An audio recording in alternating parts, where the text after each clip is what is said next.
there are some recent comments which have been made by Sanjeev Sanyal, and they talk about how judiciary functions, the vacations that are taken, and more importantly, the manner in which judges are addressed. He objects to the word of use of my lord, prayers.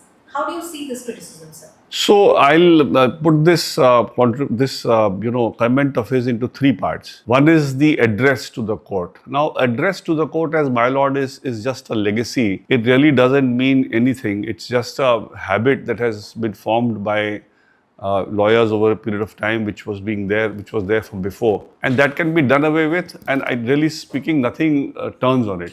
Now, as far as the vacations are concerned, anybody making a comment on the vacations of the higher court, especially Supreme Court and High Court, is completely lacking in understanding of how these higher courts function. These vacations are not meant to be, some kind of a period when you are doing nothing, and accordingly you are, that much of court time gets wasted. To understand the concept of vacation in the higher court, you should understand the kind of work that a busy lawyer or a judge does in the normal times. In the normal times, a judge, apart from the courtroom hearing, has to read briefs at his home, has to write judgments at his home. Invariably, the weekend, most of the weekend for a judge is taken up in either reading briefs or in writing judgments. Now, just understand a situation where a person is working almost 7 days a week for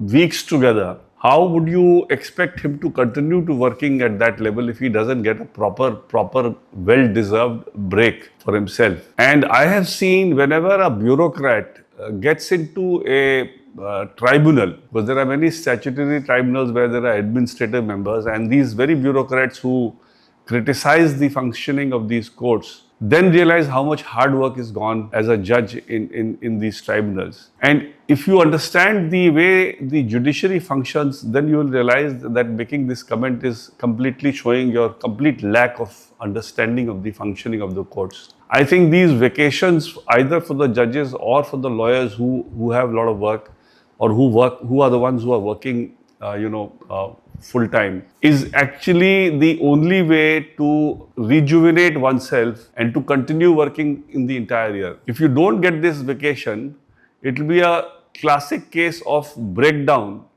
of a individual. Like you see in the financial sector, why do people at 40, 45, make their moolah and suddenly stop working and they take to golf or to writing or to some other, non-formal activity? It is as a result of the fact that they, during those 15, 20 or 25, 30 years of their initial years, have actually taken no break. So it's a 24/7 job that they have been performing, especially in the financial sector. Now, if you work like that, you have to break down at some stage. So you decide at 45 or 50 to give up working. A judge is working till as far as Supreme Court is concerned, till 65, and as far as High Court is concerned, till 62. And this kind of grueling, schedule that he keeps is only possible with these breaks. So I think anybody who makes a comment on the judiciary about the long breaks in the judiciary has either no knowledge of the functioning of the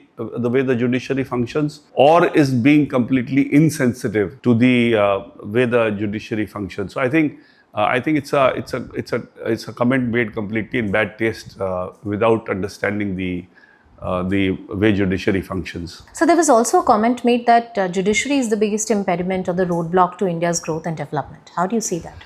So this is also again a very, very irresponsible statement. I'm sure, and I agree with him to some extent, that judiciary, we need to improve the judiciary for the purposes of showing to the world that our system functions, and also for giving credibility for anybody to invest in our country, because he would want quick decisions for any dispute that arises when he comes into this country, which is what is there in most of the developed nations.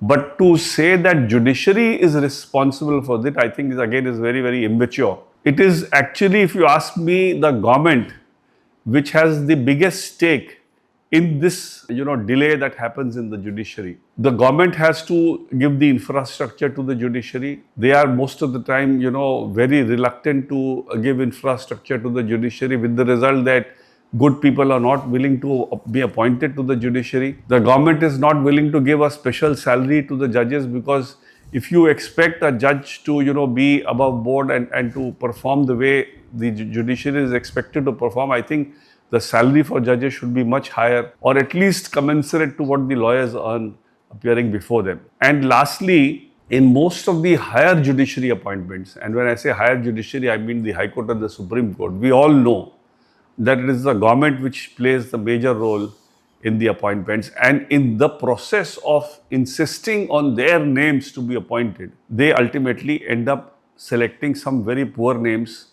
who really are non-performers. So when you talk of the higher judiciary, the entire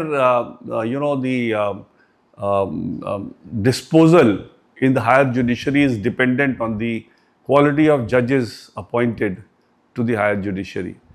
And if the government, the way it has been controlling the appointments by, holding on to recommendations made by the collegium which they don't want to appoint, and immediately appointing within 24 hours or 48 hours names which they want to appoint, clearly is a very devious method of controlling who gets appointed to the higher judiciary. And if this is how they are going to control the appointment to the higher judiciary, then I don't see how they can blame anybody else but themselves with regard to the flaws that are there in the working of the judiciary. Now, as far as the NJSC is concerned, the NJSC was struck down on the ground that government could not have privacy in the appointment. But who stops them from bringing in a bill to regulate the collegium system? And I drafted this bill long time back. And if they really are interested in good judges being appointed, they can bring in a bill to regulate the collegium system without actually having the final say in the appointment of judges. So if they bring in a bill to regulate the collegium system and bring in transparency in the process,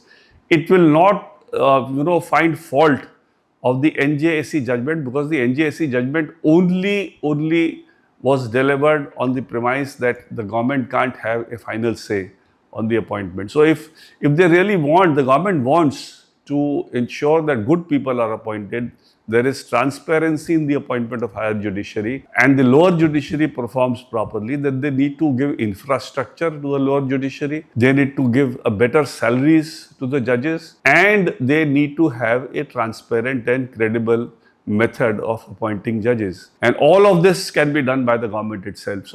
If you say the greater part of the ails or the ills of the judiciary are dependent on the government or are because of the government. So accordingly, I don't think it was fair on his part to have made this comment in the manner it was done, as if the judiciary on its own is responsible for what is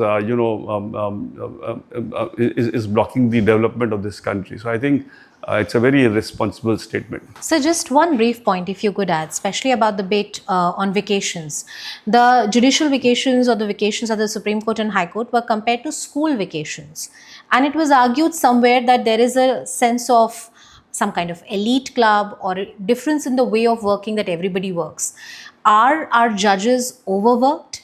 Are they under a lot of pressure looking at the amount of cases that they deal with in this country? So, as far as the vacations are concerned, the amount of, I would say, burning at both ends happens while the courts are functioning is the reason for judges deserving a a break, a good substantial break. And when you talk of school vacations, why doesn't the school function the whole year? Obviously, because in schools also the expectation of the school is that there is a break which is required in the children for the purposes of for them to rejuvenate. Now, when I say government functioning or government offices functioning vis-a-vis the judiciary, one can argue that in government also they work with only 2 days vacation or a 1 day vacation, mostly 2 days vacation, weekend vacation, and they work whole year round. Now, when you talk of the officers of the government or the bureaucracy, when they take only 2 days in the week for the purposes of a break, most of them actually get that 2 days break. Whereas in the higher judiciary, these 2 days are invariably used for writing judgments or for reading briefs of the next week. So it's not really a break at all. So if you want the judiciary to keep functioning the way it does, And in the higher judiciary, if you look at the judges in the collegium, they have so much of administrative work to do. They have so much of appointments to be made to tribunals, to the high courts. It's a lot of work as far as judges are concerned. So I think if they don't get this break, it will be a case where very soon you will find a burnout, and you will not. I mean, the person will not be able to perform at all. So I think this is not something which can be said to be a luxury in the judiciary.